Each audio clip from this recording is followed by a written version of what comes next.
I am Doomsvince, and this is day 190 of Spawn Year.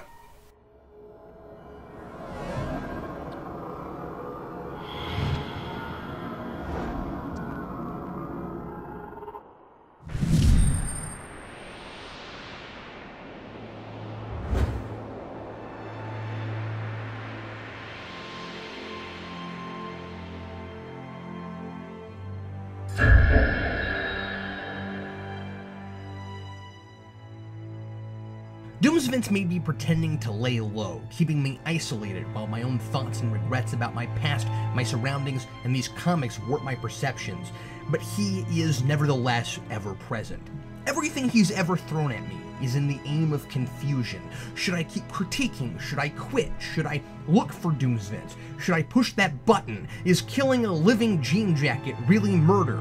Should I drink the 2-liter? Should I kill myself? Is there truly any way out? And if not, how whole will I be in the end? I must admit I'm letting it all get to me far too much. I can't know for sure what's in my head and what's a creation of Doomsvince's. But I do know that I can't keep second-guessing myself. I can't keep questioning everything and doing nothing. I know I don't want to become the Spawn I saw in issue 185, and I must tread lightly. But this is one rare moment where I have to take Spawn's lead. I haven't yet decided what choice I'm going to make, but I must make one soon. I'm not the loopy fruitcake I saw in that dream or hallucination or whatever it was quite yet.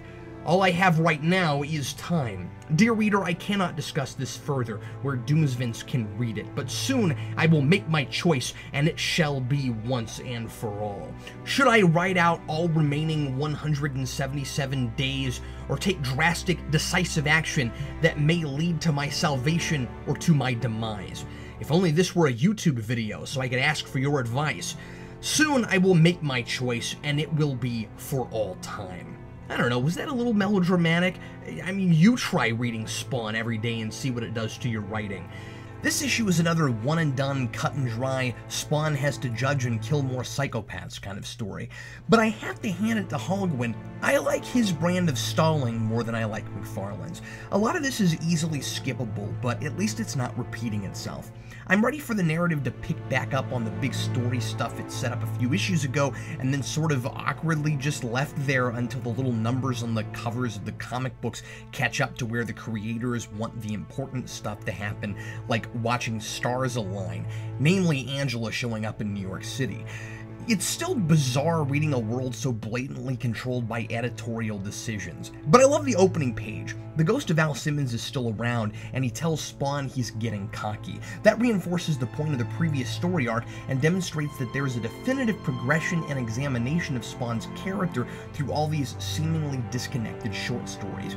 I'm still lost as to what this version of Simmons actually is, or why, if it's his real soul, it's even allowed to interact with Spawn, and it also somewhat diminishes that tender, fitting farewell Al and Spawn had. But nevertheless, I like Al's purpose here. He warns Spawn that he's getting too big for his britches and that things are about to get really bad. Spawn naively says, just like Mark last issue, that he isn't scared of heaven or hell. 30 issues ago, I might have expected this exchange to go on for 5 or 6 pages, but Al doesn't argue, he just tells Spawn to watch his back, and he's almost warm and friendly about it, glad that Spawn has taken his advice and moved on, but now here to watch out for him. I like the idea of Al serving as his conscience. Spawn needs something to show him that he's messing with forces he doesn't fully understand because he's too close to the situation to figure that out alone.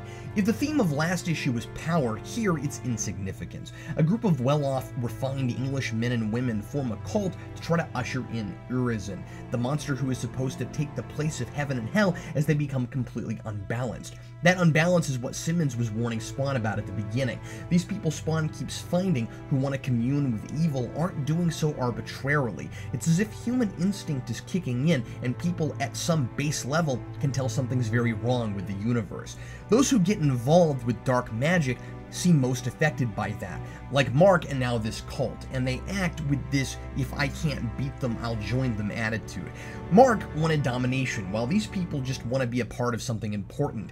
That sense of importance is, for them, worth ushering in a great evil and risking their lives in a barbaric lottery, a deliberate perversion of the Last Supper. They hold a sort of Hunger Games, though the word hunger would work in a different context as these people feast on their victims. They begin with 13. Each meeting, there's a lottery. Whoever gets the X gets the axe, and is sent out in the woods to be savagely butchered by their friends. Everyone eats from the body and is supposed to derive some of that person's power or their life force. Like Highlander, there can be only one. The last one standing, now possessing the power of the other 12, would be the vessel to usher in Urizen, who is supposed to rule over everything. Spawn finds Reginald, the latest member who's drawn the X, and is, to no great surprise, having cold feet about agreeing to the most twisted voluntary ritual ever. He explains this all to Spawn, who has the perfect reaction. There's not enough evil in the world, you must try to summon even more. But this guy was really lonely and insecure and was seduced by the allure of being part of an elite, and that makes people do and think stupid and irrational things, though I'll admit, this is a pretty extreme example.